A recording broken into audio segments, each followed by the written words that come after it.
around my story. Traffic is crazy. I'm checking my makeup for the millionth time using my pocket mirror because I would like my interview to go as perfect as could be. I want to impress the interviewer because Posh Magazine has always been my dream job. I applied as an intern, and I know hundreds of ladies my age would kill for the chance that I have right now. Oh, the green lights are finally on. Great. I will make it just in time. But then, a motorcycle just cut my lane. I was able to hit the brake, but I bumped my head in the steering wheel, and that's gonna leave a mark. I opened the car window so I could yell at the motorcycle guy. But just like the perfect special effects in movies, the wind blew so hard. The papers, including my resume, flew out of my car. Without second thoughts, I jumped out of the car to get the papers that were flying away. Then I absent-mindedly crossed lanes. I was almost hit by not just one but countless cars. Then my phone rang. Great! It's the interviewer trying to know where I am and if I am coming for my scheduled interview.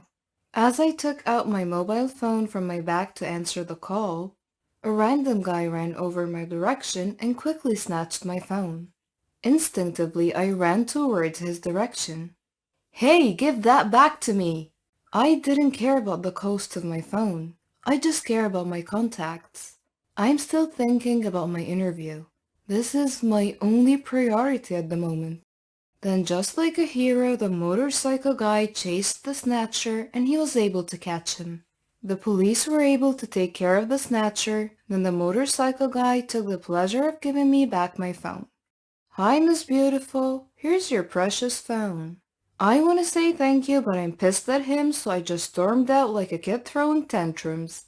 I just heard him yell, "You're welcome!" I went back to my car and rushed to the building where the Posh Magazine office was located. My perfect outfit is now ruined. My white dress and my shoes got dirt due to my encounter earlier.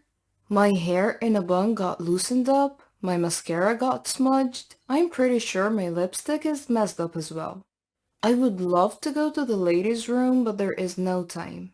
People are staring at me, and they must think that I'm such a shameless person for applying here looking like this. I chatted with the manager, and I explained what happened to me. Nothing can stop me from being a part of this company. I told them that if it means that I have to do coffee runs and countless errands every day, it will be my pleasure to do it. They loved my spirit, and they hired me. They gave me a tour of the office. I saw where the signature clothes are kept. I also saw the studio where the photo shoots happen. Oh my god, this is like a dream. The manager asked me to take down notes because I will be the one to give the tour to visitors next time. I was hoping to meet the president of the company because I heard she's like Miranda from The Devil Wears Prada. I'm challenging myself to woo her just like what Anne Hathaway did. But I reminded myself that my life is not a movie. A perfect example would be just like what happened to me earlier.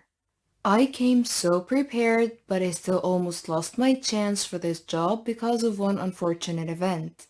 I parked my car in the basement of the building and I needed to rush somewhere because I have a date. I needed to change my clothes and to freshen up because I don't look exactly my best right now. Then my phone rang. It was Mark.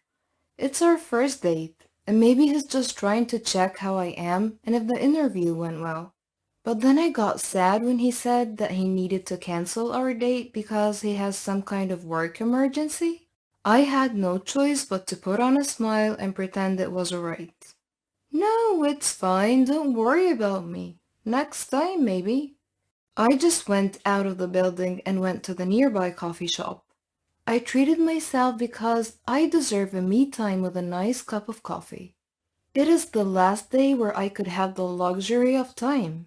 Just a couple of minutes after settling in, my phone rang. I answered it immediately. It's the manager. Hello? She asked if I'm still nearby because they would need me to start today. They're asking me to get the measurements of a certain male model that will do a photo shoot the day after tomorrow. I asked the barista to make my cup to go because it would be such a shame to waste a much needed cup of coffee. I rushed to the office and I was there in no time. I started immediately and acted like a pro. I did not let the manager notice that I have zero idea of what I'm doing. I don't know how to measure a body, but I checked a few videos online. Good thing I'm a quick learner. There are lots of guys in the room, and it's like raining muscles in here. This must be heaven for most girls. Well, I do enjoy the view, but I constantly reminded myself that I'm here to work and I will not do anything to ruin this opportunity, so I needed to focus. I was able to get the measurements of the male models. It was not that hard, and I really got to enjoy brushing my skin to their biceps. Okay, Kulina, focus. The manager entered the room and asked if I was done. I gave her the list of measurements and I saw in her eyes that she was impressed. But when I asked her for my next task, she said, "Dear, you're not done yet." I'm confused. Mr. Pierre is arriving soon. He's the most popular ramp model in the industry. And my heart just pounded. I got so excited. I will have the honor of being the one to get the measurements of the male supermodel of the company, and I think that is such a big deal. Oh, there he is. When I saw him, my jaw dropped. He was the motorcycle guy. He greeted the manager and vice versa, and then he greeted me. Hey, it's you. The manager asked if we knew each other. Before I could answer, he saved me the trouble. He told her what happened earlier, and she complimented him for what he has done. "You're such a hero." The manager left us alone, so I already took his measurements, which lasted for less than 10 minutes. I couldn't help but notice that he's got this wicked grin on his face the whole time. I just smirked at him. "Is that really how you'd like to thank me? By frowning at me?" I forced a smile, and I know I looked silly. "Hey, if you cannot say thank you, just be nice," he said. I walked away from him because, to be honest, I don't know how to deal with him. I am pissed at him because I almost didn't make it. But what are the chances that my first assignment will involve him? Odd, I know. If you would not stop walking away, I will tell the manager that you're rude to me. No more second thoughts. I stopped walking. I felt like he was walking near my direction. He talked to me. "Are you really not gonna thank me?" "Is that what you want? Then thanks," I said sarcastically. "Come on, you need to make it up to me, or else I'll tell your manager." I cut him off before he could say anything else. "Enough, what do you want?" He just laughed at me, then said, "I want you to have a cup of coffee with me." No thanks. I raised my cup and said, "See, I'm having one right now." He conceded and asked me for dinner instead. I know he's the type of guy who will not stop unless he gets what he wants, which is time to spend with me. I went home, took a bath, dressed up, put on light makeup. I don't want to be overdressed. He might think that I'm making too much effort for him. He picked me up at exactly 7 p.m., and we had dinner at a nice steakhouse. Well, he seemed different than our first encounter. He's actually a gentleman. A lot of people are staring at us because maybe my date looks so good. I feel so ordinary beside him. "You look wonderful," he said. I just smiled because I felt like he was sincere about it. After the main course, he ordered some wine and we talked all night about our lives. His name is Elia Pierre. I've learned that he's been a model since he was 18. He is 22 now. I'm 21. Not bad. I suddenly forgot about my frustrations with Mark. Good thing he's not my boyfriend yet. I realized that I have so many options, especially now that I'm working at Posh Magazine. How lucky am I that I got to date a model on my first day of work? I know this guy likes me. I can feel it. But I need to be careful because I don't want to get my heart broken. What if he's just bored and he's just collecting a jar of hearts? Anyway, I told him that this date is just a one-time thing and that he should just consider it as my way of saying thank you. But then as time passed, we spent a lot of moments together, especially during fashion shows when I assisted the models backstage. We always spent time together by having coffee or eating out after each event. But I told him that I can only promise friendship, nothing more, nothing less. He said that he's good with it as long as he can have me near him. One random moment, I asked him if he already met the president of the company. He did not answer right away. Yeah, I know her. She's a nice person. Really? That's not what I heard. He just laughed at me, but we instantly dropped the topic. Then that day came. I met the president and I don't know, but she looks really familiar to me. A lot of people say we look exactly the same. I disagree because she's so beautiful. She doesn't look like she's almost 40. I wonder if she has kids because her waist is so tiny. She looks just like my age. While I was doing some paperwork, the manager called me and asked me to join them for the meeting regarding the Fashion Week in Paris. Okay, maybe they need someone to do the minutes. In the meeting, everybody is talking about their passports. I was asked, "Do you have a passport? We're going to Paris." Paris? What now? Wow, is this serious? I'm going to Paris with them? But is Elia one of the models who will come along? During the flight, I'm thinking if Elia would also be there.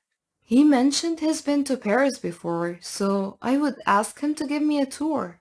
I was on the same flight with the manager and the president. The president surprisingly asked me to be her personal assistant for the event, which made others raise their eyebrows. This beautiful lady made me schedule a spa day and she asked me to join her. While we were having tea, she asked me about my family. I told her that my parents died in a plane crash. I also told her that I never had a good relationship with my mother because all my life I felt like she didn't like me. She never even said that she loves me. Yup, not even once.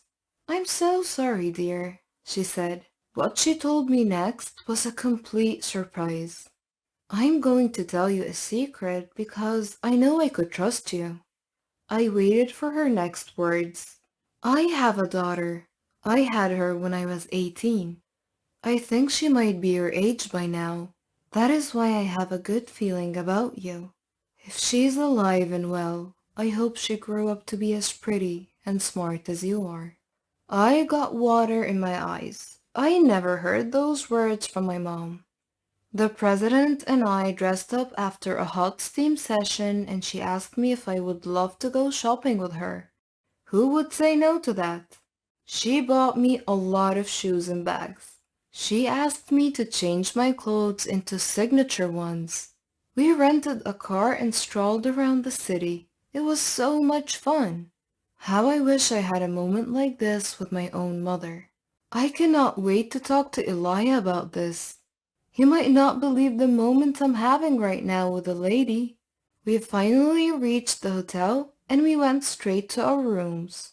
"See you later," she said.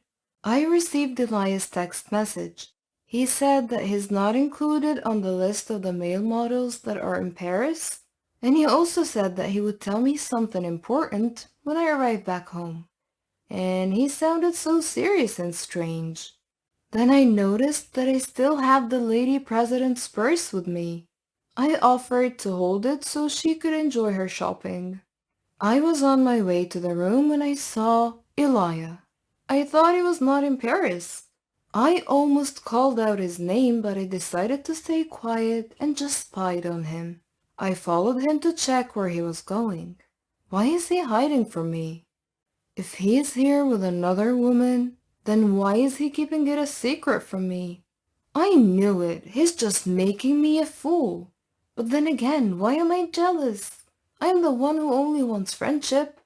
I followed him still. I hid at the corner to check which room he was going to enter. And boy was I shocked. He entered the room where the lady president was. Are they having an affair? But I heard the lady is not married, so it's not exactly an affair. Also, Elia is technically single. I'm the one who said we're just friends. So why am I acting like a girlfriend that's been cheated on? I'm torn if I have to return the purse right now. But I heard her phone ringing from her purse, so I had no choice but to knock on her door and return the purse. She opened the door, and I heard someone taking a shower. It is confirmed. I am heartbroken. I don't know what came to me. Back to my hotel room, I drafted my resignation letter right away. Then I flew back home using my own money for the ticket. I couldn't stand being there for another day. I know I wasted a good chance, but I need to pull myself together. How can fate be so cruel to me? Is that the universe telling me to realize that I have fallen for Elia? But I guess it's too late. I never should have entertained him in the first place. A few days have passed by. I cried my eyes out and I ate ice cream at my apartment. I live alone, so I'm free to do whatever in my own space. Then one night, the doorbell rang. I thought it was the pizza guy, but I was surprised to see the lady president. I'm hesitant to let her in because my place is such a mess, but she insisted. When she got inside, I was surprised when she gave me a hug. Then she said, I knew it. It was you. I'm so glad I found you. Then she saw the picture of my dad placed beside a vase in the receiving area. He's your father, right? Yeah. He's the love of my life, she replied. How could this be? I don't understand what's going on anymore. But she explained everything. She said that ever since she got money, she started looking for me, but luck was never on her side. She got an idea of hiring a private investigator so things would be faster. The first private investigator she hired just scammed her, so she decided to do everything on her own. She almost gave up about finding me, but then Elia came to the rescue.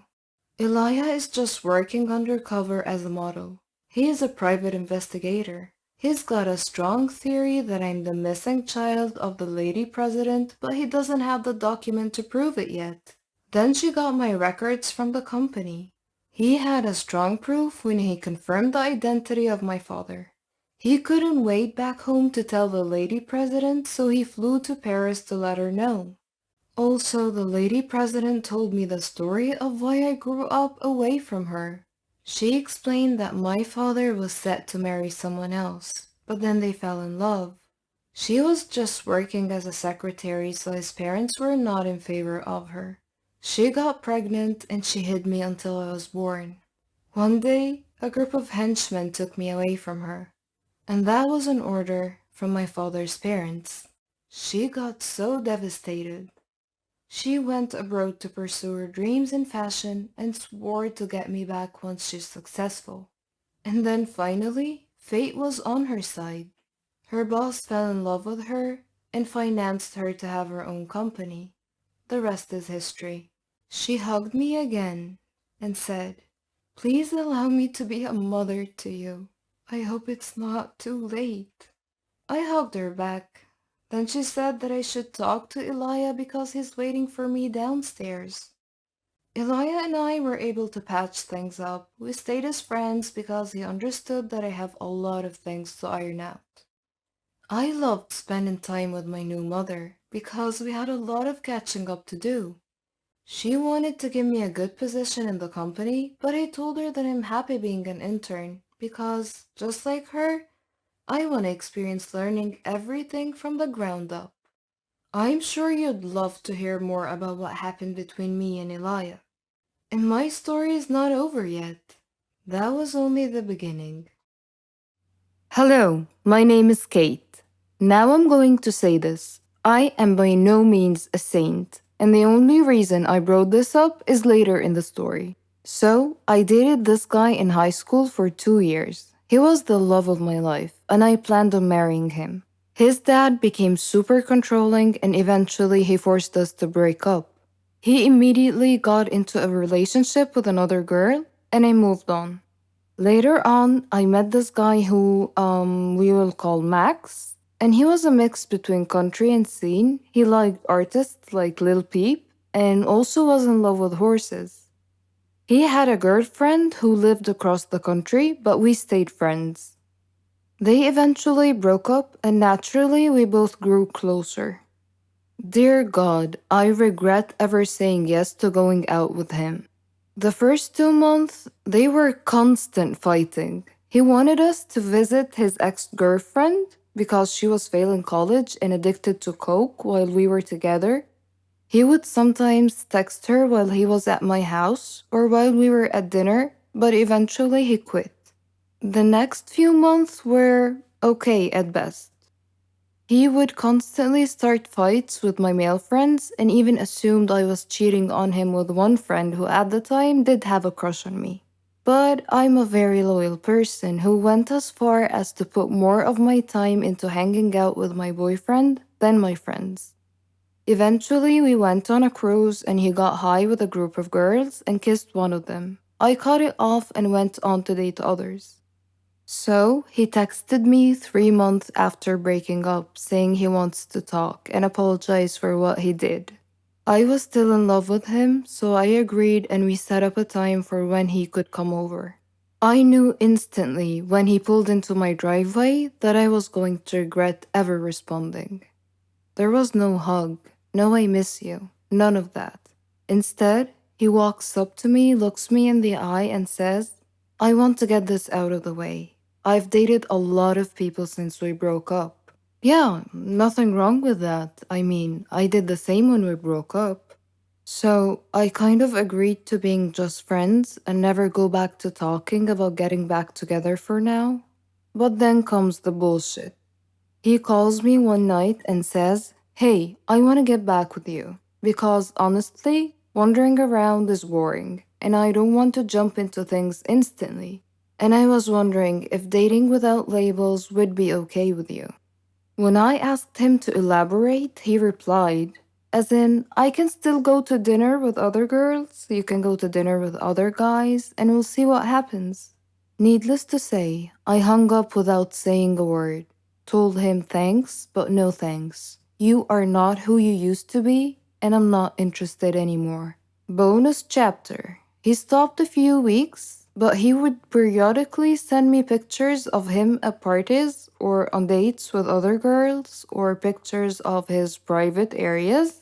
Anyways, ever since he has been blocked on everything, but I just thought I would share this with you. This is a shout out to every girl out there. Please find someone that's worth your love and affection, not someone who wants to play with it. I have drank and I've used drugs, but I've never suffered from withdrawals. I've never chosen drugs or alcohol over my loved ones. And I have never stolen anything in order to score. I'm not an addict, but I love one. And sometimes that's an addiction. Like so many other teens and young adults, I experimented with my fair share of recreational drugs and alcohol in high school. So when my younger sister started doing the same thing when she was 14, I wrote off her new habits as reckless, youthful behavior. She would grow out of this phase eventually, I thought, just like I did. But instead of getting bored with the lifestyle and moving on, she craved more of it. And by the time she was 19, the party drugs she was using were not even enough for her. And that's when she found heroin. One of the first things that gave away her addiction was her eyes, usually big and blue and full of light. They became dark and dodgy orbs that could never quite focus, never look you back, never hold your gaze. The look I had once found in them was long gone, and I felt uneasy whenever our eyes met, which, as she began to use more, became less and less frequent. As drugs became a bigger part of her life, Everything else became smaller, even me.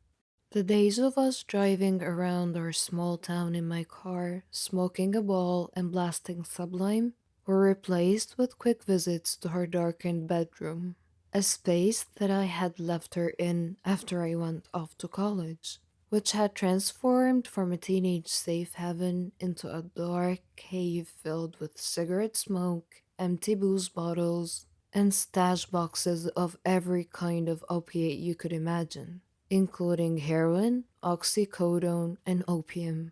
The evidence was right in front of me, but sometimes it's easier to ignore the obvious than it is to embrace the uncomfortable.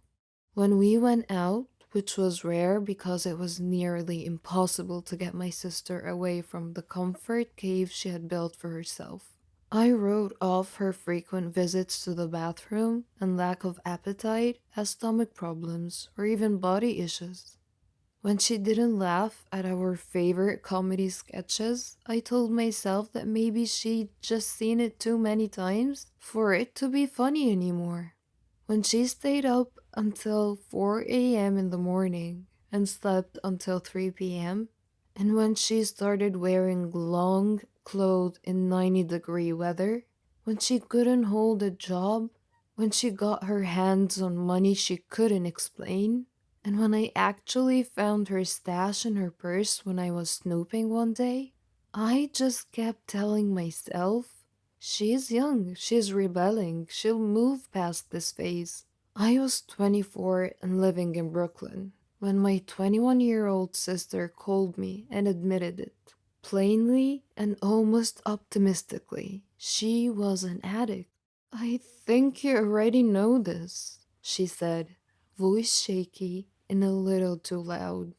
But I have a drug problem. Her confession gave me no choice but to admit it too. And suddenly, my entire world had changed.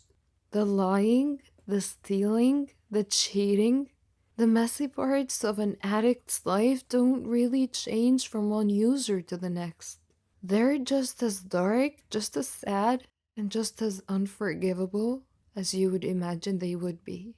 And they're not worth the reliving and writing because I relive them every day in my own mind. Loving a drug addict is all consuming and inescapable. It's on your mind all the time. You become a husk of a human whose insides have been entirely replaced by anger, fear, and resentment, and suddenly those feelings start to bubble over into every part of your life. The little voices in your head start to tell you to be suspicious of everyone in your life. Because if this one person could betray you, if your loved one could steal from you, if your own little sister could stare you straight in the eyes and swear up and down they haven't used, when you know damn well they're hiding the drugs in their bra, then who can you trust? Your constant suspicion makes you angry too. Angry at your loved one for getting addicted in the first place. Furious at the family who sat back and watched it happen. And bitter with the entire world for allowing a problem like this to exist. But it's the guilt that hurts me most of all, because I have taken her addiction and made it my own. Because of the darkest question in my mind isn't about whether or not my sister will live to her 25th birthday, but rather how I could have prevented it all by her 15th birthday. We grew up in a small town, and my sister and I, we were 3 years apart, were close in as preteens and as teens. We did all the normal things sisters do together, shopping, movie nights, annoying our mother. But we also did the normal things bored kids from a small town do together. And that included drinking, drugs, and partying. By the time I was a senior in high school and she was a freshman, we skipped out on the first period of school in favor of a ball cruise and a late breakfast at the diner in the next town over. When I went off to college, I didn't leave my sister at home to die of boredom. Instead, I frequently had her come visit me, and we would attend frat parties, go to raves, and stay up all night drinking, smoking, and doing whatever drug of choice. Weed, molly, ecstasy, and poppers of every variety was being passed around that night. When I would return home for visits, I made sure I always came packing weed for out west. A 30 rack of beer from the liquor store, and a small bag of the latest pill or powder to make the rounds at campus. And it didn't stop after college either. When I moved to New York for my first post-grad job, my sister came out to spend the Thanksgiving holiday with me. And instead of watching the Macy's Day Parade like we did when we were kids, we tripped on synthetic acid and made wheat cookies. Even though I've traded in my own days of hard partying for a life of Friday nights spent curled up on the couch with a glass of glass, it's hard not to wonder if my influence on my sister's life led her down this dark and unending spiral of addiction. How could I have let something this awful happen to someone I love? And what role did I play in causing this? Those constant feelings of guilt are as consuming as heroin itself. Loving an addict is like being a user yourself, only instead of injecting your body with the pills and powders and alcohol, you soak your entire life in remorse and self condemnation. You convince yourself that you caused the problem and not the addict, that you're somehow in the way of the solution, not the addiction. It's selfish and self absorbed to assume you have so much power over someone else's life and something as strong as drug addiction. But when you love someone who is struggling, you just want to take everything difficult away from them, including the responsibility. And I find comfort in my guilt because I feel like as long as I own it and claim responsibility for it, I can own my sister's addiction too.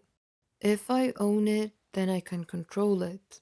And if I can control it, then I can solve it. If I can solve it, then I can make sure it never happens again. But my safety blanket of guilt is more than just a desperate grasp at control. It's an addiction that feeds my soul in a vital and necessary way. A direct connection to a sister I'm constantly worried about losing. If my addiction is alive, if my guilt survives in a way, my sister will always survive too. They teach you in support groups not to blame yourself, not to hold yourself accountable for someone else's choices. But for me, letting go of that guilt is an impossible task. In my head, I know my sister's addiction is not my fault. I know I did not create my sister's addiction, but deep in the pit of my stomach, I feel these things. And unless you're the loved one of an addict, it's impossible to understand the need for both of those irrational beliefs to be true. I want to be the one in charge of my sister's addiction, because that means I have control over it. And that means I can make it go away just like I made it happen. But that's not how addiction works. No amount of wishing or hoping or praying or even loving can make it go away. We think of love as this powerful force in our lives, something that comforts us and keeps us safe and warm. But I have seen its ugly head.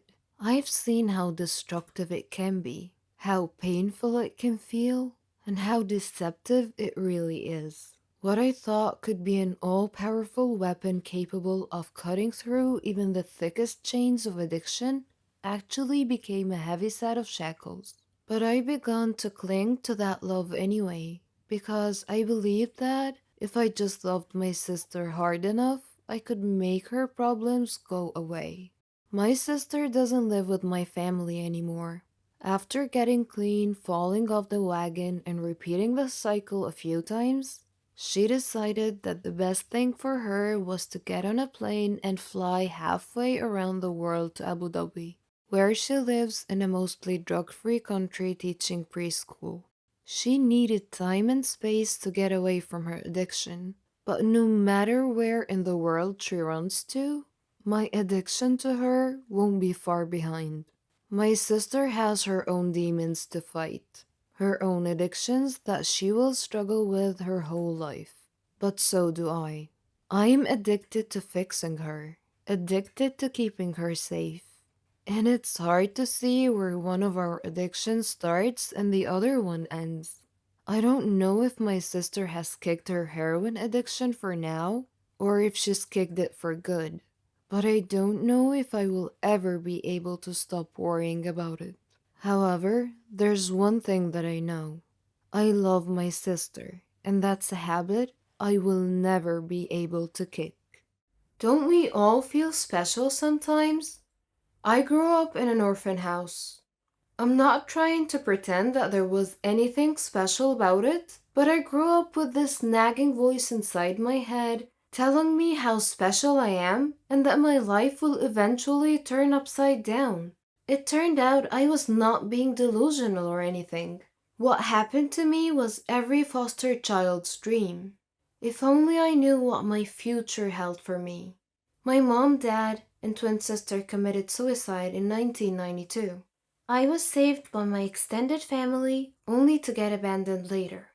I was disowned not because two of the wealthiest families in the city couldn't raise me, but because I was a curse for their reputation.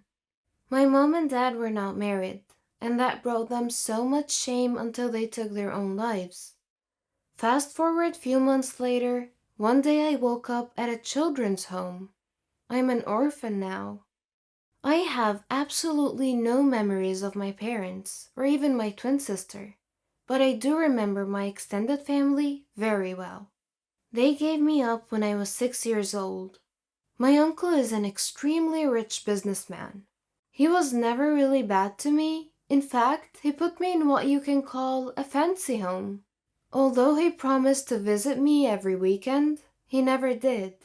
I was put in a medium-sized room with four other girls, Rosaline, Claire, Bella, and me, Rachel. They were all dressed in clean nightgowns, but they were all the same color, pale green. Mrs. Milton, our guardian, gave me a similar gown to put on. It felt as if I was admitted into kids' military. Our hair was always put up in a tight bun. We all looked the same. Mrs. Milton was not the kindest person you could come across, but she wasn't evil either. The house was divided into two sections, one for the boys and one for the girls. The only time we met the boys was in the outside building, which was some sort of a school. We took a few classes every day, and to be honest, we had some really good teachers. I always sat next to a boy called Nate.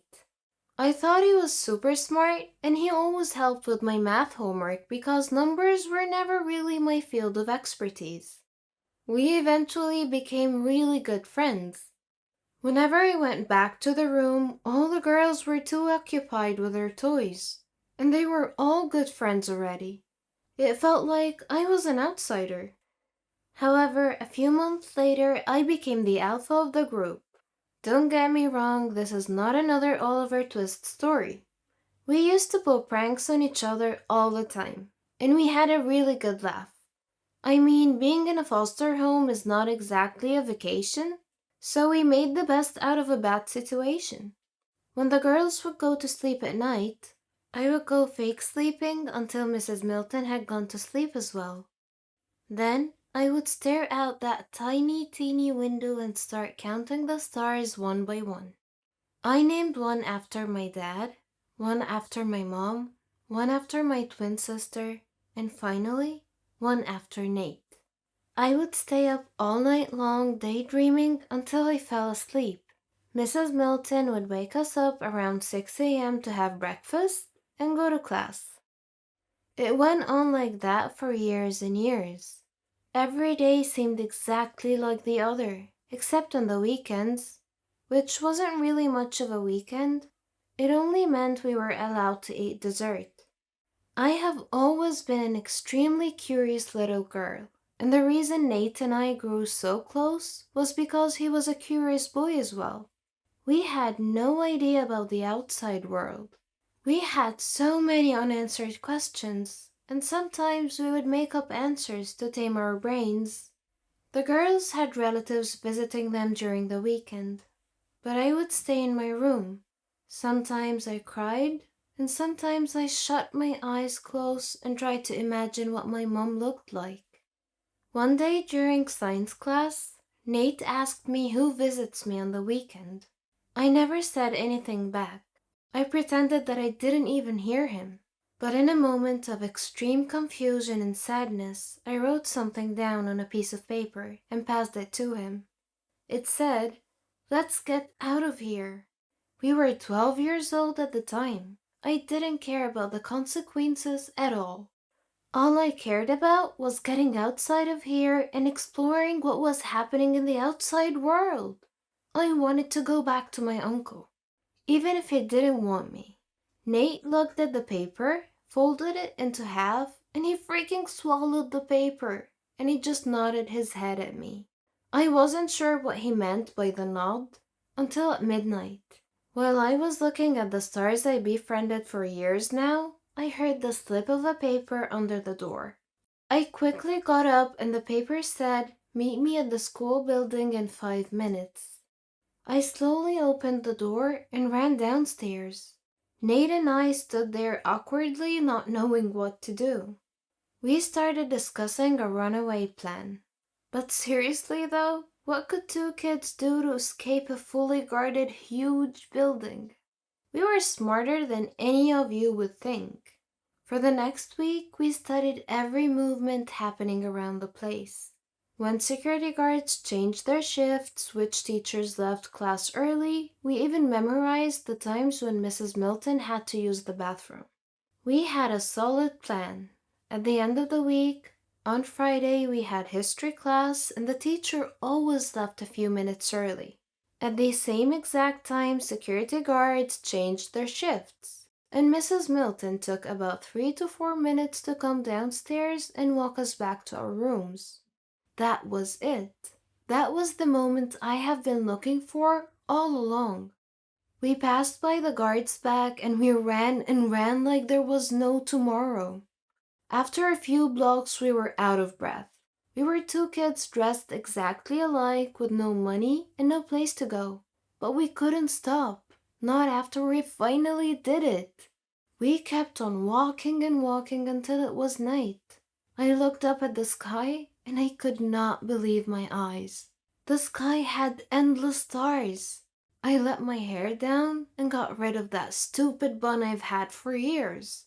I decided that Nate and I could go into a shop and ask for a suitable job that could offer us a place to live and food. Yes, I was that smart, and I still am. So we went into a grocery store owned by an old lady. We told her our story, and what she said back was, "I need to call the police." And so we begged and cried and begged, and the lady had a big heart. She offered us some sandwiches and said we could help deliver groceries around the block. We immediately agreed. Nate and I had to sleep on a blanket inside the store every night. It was not a great situation, but we loved that sense of freedom. We felt like we were hero kids with superpowers. We stayed with the old lady for what seemed like a year. If you haven't guessed it by now, I was in love with Nate. I had our wedding planned inside my head, and although he never said anything back, I knew he loved me even more. One day we heard that old lady talking to an officer who was looking for two lost kids. We grabbed all the cash we could and ran through the back door. I know it's inconsiderate to rob the woman who provided for us, but there was no other way. We quickly stopped the cab and asked the driver to drive as far as possible. He gave us a weird look, but when we showed him the money, he started driving. At this point, Nate held my hand for the first time ever, and he said, "We'll be okay." I felt my heart melt to the ground, but traffic noise brought me back to my senses. The cab driver was driving funny, but none of us was really familiar with driving, so we never really paid much attention. I looked at Nate and he said, "We need to find my uncle. He's rich, he can help." You can hide in my room. Or he can even adopt us, I don't know. My voice was shaky. Nate replied and said, "Hey, calm down. I promise we're going to be fine. Rachel, we have each other. This is all that matters. And I will help you find your uncle." I didn't hear the rest of his words. I woke up in a hospital bed. I screamed at the top of my lungs. A nurse came in and I said, "Who are you? Why am I here? I need to leave right now. Where's Nate?" The nurse gave me a pill and some water. She said, "Calm down. You'll be fine. Your friend is fine. You got into a car accident. What's your name?" I pushed her hand away and refused to take the pill. "My name is Rachel and I need to see my friend right now." The nurse just left me. Then an officer came in. He started asking questions and I kept asking to see Nate. I never answered any of his questions. I asked him to call the nurse again and she came back. I asked her to help me sit straight because I could barely feel my legs. Maybe I'd been sleeping for too long, I don't know. She just stood there. I looked down and I didn't have legs. What happened?" I asked. "The accident happened, Rachel," the nurse replied. "Now I'm a crippled orphan?" No, that couldn't be true. I'm not sure why, but I was super calm. And I asked, "What happened to my friend?" "He is okay. Where are your parents?" I stared up at the white ceiling and never said anything back. I don't know how, but it was suddenly next day morning and the officer woke me up. I told him the whole story and I described my uncle and his business name. I needed all the help I could get, but no one was telling me anything about Nate. The doctor explained that I will be able to walk again, but it might take up to a few years. Later that day, my uncle came. I had an ocean of mixed feelings, but my eyes were stoned. I couldn't shed a single tear. The first thing he said was, "Why did you do that to yourself, honey?" He dared to call me honey and to blame me for his own doing. I half smiled and said, "The doctor said I'll walk again. Have you heard anything about my friend?" He told me that Nate had a brain concussion and he's in a coma. And that was when my stone eyes melted. I felt guilty. It was me who made him run away. If it wasn't for me, maybe he would have been fine now. "Uncle Todd, could you please call in the doctor for me?" I asked. The doctor was very understanding. Although he did not have a full picture of what was going on, he explained to me that Nate will be fine, and I believed him. My uncle paid for my surgery and for Nate's stay as well. How confusing. If he had such a big heart, why did he admit me to a foster home? I lost count of the days. I wished I was back at the orphanage sitting next to Nate while he helped me with my homework. A month passed by, and Nate was doing a lot better. I saw him a few times, and I was able to walk a few steps with the help from the nurses. My uncle visited from time to time, and I could tell he was trying to make it up to me. But wasn't that just a bit too late? 6 months later, we were both sent back to the orphanage with reports that Nate is at a risk of a brain stroke, and that I couldn't walk or stand for too long. My uncle offered that we stayed at his house, but we both knew he never meant it. Back at the orphanage, we were treated differently. It wasn't just the same. Things have changed. Mrs. Milton had quit. The new guardian was called Mrs. Buffy, like the one from Buffy the Vampire Slayer. Let me tell you that that woman was not kind. During break time, Nate and I would discuss what we wanted to pursue as careers, because we only had a few years left here, and then we could just leave without having to run away. Nate wanted to become a programmer. The guy was a true genius. and I wasn't so sure of what I wanted. But if you guys still remember the beginning of my story, I knew I was destined for something special. Mrs. Buffy caught us exchanging love letters, and Nate and I were forbidden from sitting next to each other in class. Well, except during history class, because the teacher didn't really care much about anything. We were also expert sneakers by now, so we managed to steal a kiss every now and then. Things were starting to get better. I could walk better, and Nate could talk better, because he had a problem with stuttering. A year passed by, and we were about to leave the orphanage and go to college in less than 6 months. One day during break, Nate started throwing up. Mrs. Buffy refused to even call a doctor. The next morning, he couldn't speak at all in class, and he started throwing up again and again. I ran up to Mrs. Buffy to take him to the hospital, and she replied, "We can't afford hospital, Rachel," and looked the other way. "Call my uncle right now," I screamed at her. "Fine," she said in a very careless voice. My uncle came, and Mrs. freaking Buffy refused that I go with them. And so my uncle took Nate to the hospital. After 4 hours, my uncle came back, and without my consent, he demanded I leave and go home with him. I was so concerned and just went with him. I kept on asking questions, and he said nothing back. He parked in front of his mansion, and he said, "They tried their best at the hospital. I'm so sorry." And he hugged me for the first time ever. I pushed him back, and he said, "What does that mean? Do you mean that Nate is gone?" And then my uncle started crying. He invited me to go inside, but I refused. No, no way. Nate couldn't just leave me like that. I walked away. I sat on the pavement recalling all the memories we had together. I looked at my artificial legs and kicked them so hard, but I didn't feel a thing. I lived with my uncle for a year, on the condition that I will pay rent until I could move out. What if Mrs. freaking Buffy had called the doctor? Wouldn't Nate be here right now? I had nightmares about killing her every single night. I got a part-time job as a teacher. I paid my rent and saved the rest for college.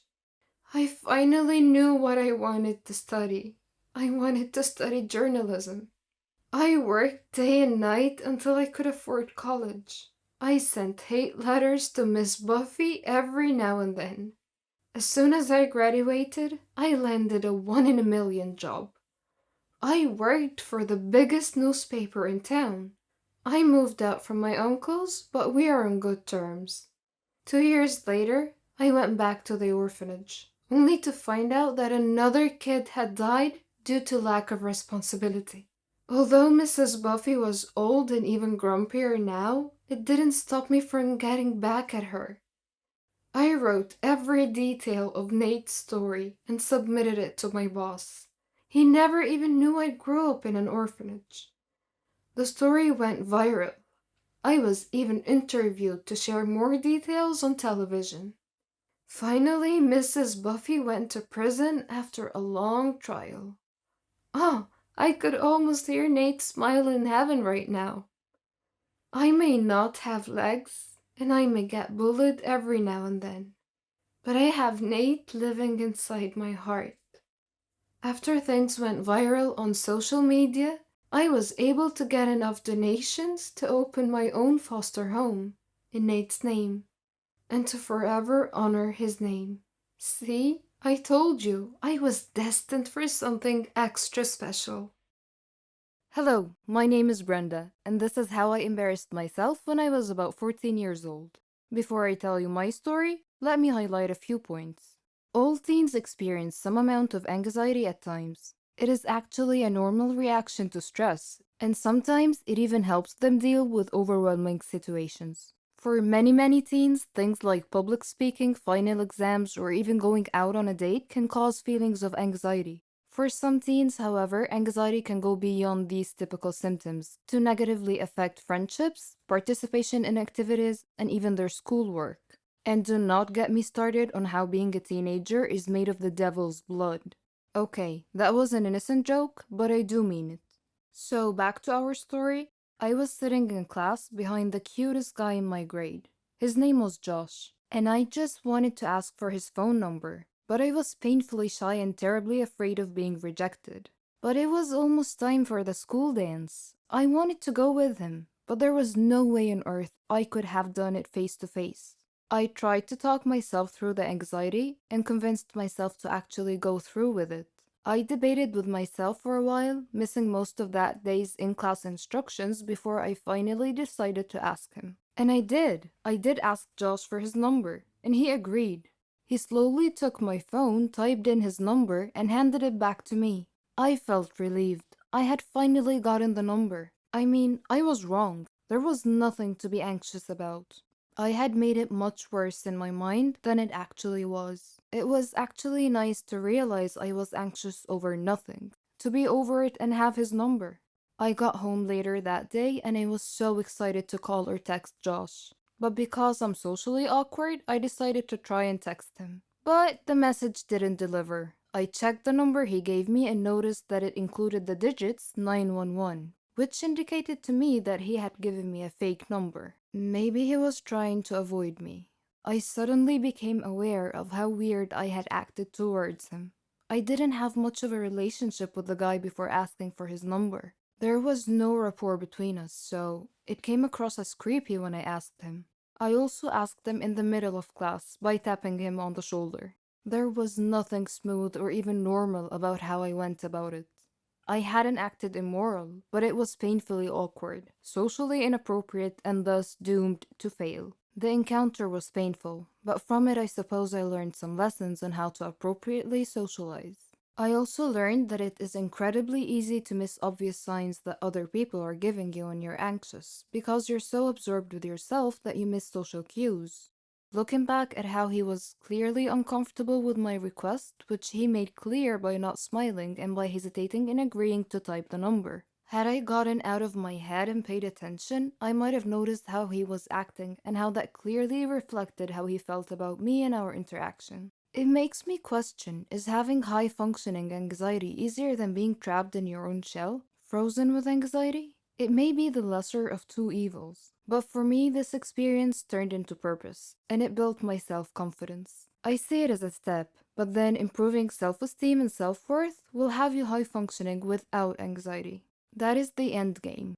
But you know what? Write your own script. You can't go on if someone else is writing your script. And I know that a lot of kids at school felt the same way. They didn't feel good, and I didn't know why. Kids will relate, and this is so freaky, and it makes anxiety even worse. You have to go to know that you are okay in school, and you cannot know unless you go. Getting over anxiety is not some hippie mumbo jumbo, and it took me years to get over what I call life fright. And I learned that the very hard way. Now, does the devil joke make sense? Hello there, my name is Pearls. The first day of my professional life was the worst professional day ever. During my first year at college, I wanted to spare my parents some of the expenses. So I took a job, and it happened to be the closest thing I could get to my dream job. It was an office that was mainly concerned with planning fashion shows. I know I was only an intern at the moment, but I have never been so excited in my life. I was actually studying fashion designing, so lucky me. But since we all know that life isn't always pink and roses, I had a repulsive boss. Let's call her Jane. I was Employee of the Month 3 times in a row. My life couldn't get any better. Well, except for Jane, who always thought I made her the worst coffee ever, yet she still drinks it. The closest colleague I had at work was a guy named Mark. I also had a tiny little crush on him, but that is not our point here. Anyways, I was supposed to organize a huge event, and so Jane sent an extra long office-wide email giving out details about the event and the brand and who was assigned to do what. I was ecstatic. I was running around the office like a busy bee that had to make sure everything was in place. After a long, tiring day, I was at my desk, rereading the email she sent and enjoying a good cup of coffee. And guess what? Jane had about a gazillion typos, and to be honest, I wanted something to cool me off after doing so much. And being the smart employee that I am,